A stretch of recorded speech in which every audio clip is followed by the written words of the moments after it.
Paul Babeu and Sheriff David Clark. Sheriff Clark, let me start with you. You expressed a tremendous amount of outrage over on Twitter.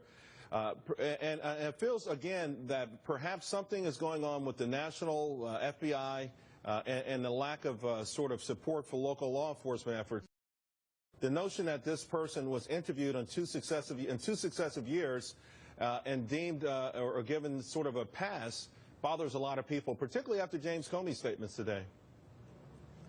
Epic intelligence failure. Those are all red flags. And I think after 49 Americans are slaughtered in a terrorist incident, I don't think it's unfair to be hypercritical of our intelligence agency, domestic intelligence agency here in the United States, the FBI. Look, in fairness to the FBI, they're miscast.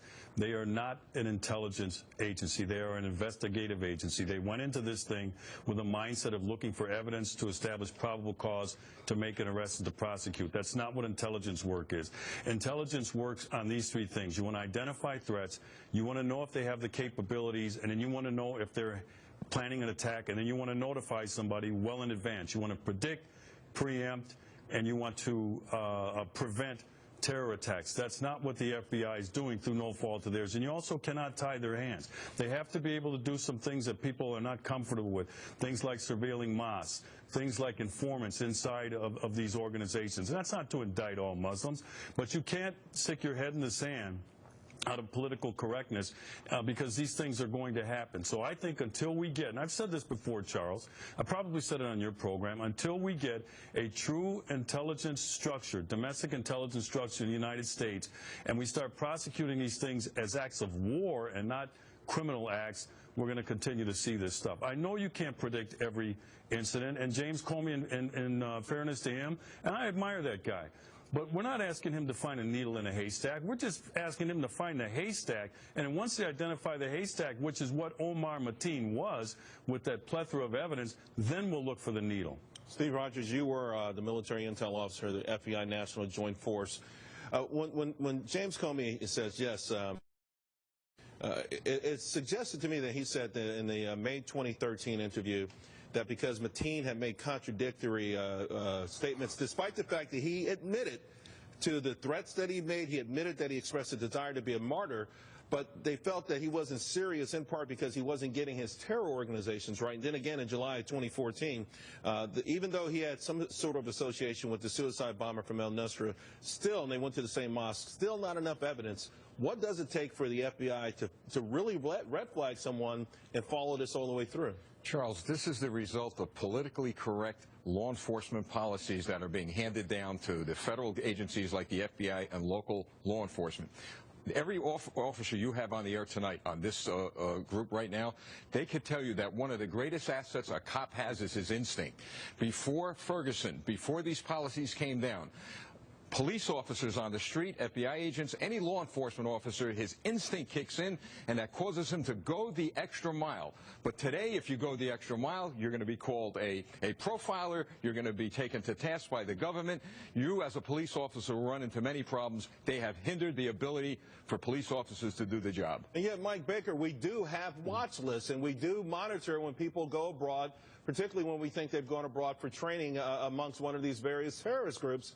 And so you've had a series of yellow, if not red flags, and still this guy slipped through the cracks. Yeah, look, I understand the desire for people to blame somebody, right? That makes the horrible nature of this attack easier to process in a sense. It's got to be somebody's fault. Well, you know what? If we want to have that discussion, Steve's right. Let's talk about the playing field that law enforcement's allowed to operate in. And that's and again, we have to understand, if you want the Bureau to get on this individual, do their interviews, not have within those rules probable cause to continue and go into from a preliminary to an active investigation, then what are you saying? Well, we got to give them more leeway. Well, what happens when you do that? Well, you lose something on the privacy and civil liberties side. So there's a trade-off. And this is a very good conversation to be having. It's a much more efficient conversation than the knee-jerk go-to gun control conversation that always happens. But, yeah, I'm tired of people kicking the Bureau in the backside every time something like this happens because they're operating within the parameters that are set by Congress, supposedly at the will of the people, to protect privacy and civil liberties. Mike, before I go to Sheriff Babeu, though, when James Comey said at the end of his press conference, we're going to take a hard, long look at our own work, and we haven't, to think what we would do differently. And so far, when he said they don't think they would do anything differently, that does bother the American public. I know our law enforcement does everything for us, and they go beyond the call of duty. But it's really, maybe we watch too much TV, but it feels like this was someone who fell in their lap. And by the way, so did the last 3 or 4 of these terrorist monsters. They were on various watch lists. What are these watch lists, and why aren't they followed up? Mike, well,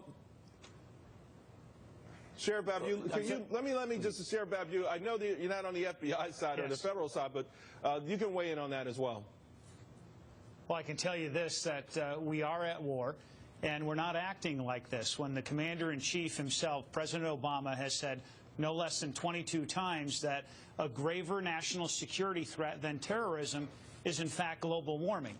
And so when that threat posture we take as a nation in looking at ISIS and other terrorist organizations, and we have incidents like this, local law enforcement, guys that look like me and Sheriff Clark and women, will be fighting terrorism here throughout our country. That's not the preferred path that we should be taking. We should have a robust effort, not just intelligence gathering, but through our military to destroy ISIS, to destroy cells that we know offer great threat and harm to the United States, not send 50 soldiers to Syria, then we really, really want to defeat them, as Obama said, and sends 250 more. Let's act like these are serious threats, grave threats to our international security, and destroy them. Charles, the sheriff just used the key word that the president will not use. We are at war. This is not a criminal problem anymore. It's a national security problem. And when you're at war, you use every tool available to you, including, and I know a lot of people get upset over this, including the NSA surveillance and data mining.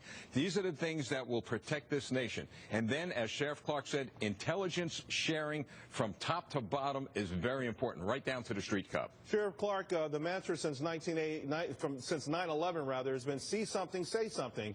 You know, we already know in many neighborhoods people are intimidated of saying something because often the criminal doesn't get arrested and they become the target of whatever retribution there might be. In addition to the politically correct aspect of this, how can we be encouraged as citizens to see something and say something if they're going to fumble the ball? Well, you can, and that's why the citizens are afraid to come forward. Look, this doesn't always have to end in an arrest, and that's why, you know, I'm being critical of the FBI, but I think they're miscast, in fairness to them, that they're not an intelligence agency. The goal one is to preempt an attack, to be able to reasonably predict and let a policymaker know, here's the threat, he is capable, or she is, or this organization is capable, and they are planning an attack. Once this guy was doing what he did, traveling to Saudi Arabia, you know, the totality of the things that he was involved with, he owned firearms. It's time to move in and just take the firearms. You don't have to arrest him, but you put all that together, and then you let this individual know. You're on the radar screen, and Charles, one are on the radar screen, they can never come off. How anybody can say what he was doing was inconclusive just blows me away. I go to an airport, and they sit at the airport at the checkpoint. They're feeling me up from head to toe. They're searching through all my belongings just to get on an airplane, and I'm not suspected of being a terrorist. This guy comes along. He's visiting these sites. He pledges allegiance to ISIS. He's spewing jihadist rhetoric, and that's inconclusive. But at an airport, I'm suspect from the moment I hit that TSA checkpoint. This is ass backwards, Charles. All right, guys, listen, I could not have asked for a better, smarter, more passionate law enforcement panel. Gentlemen, thank you all really very much. Appreciate it.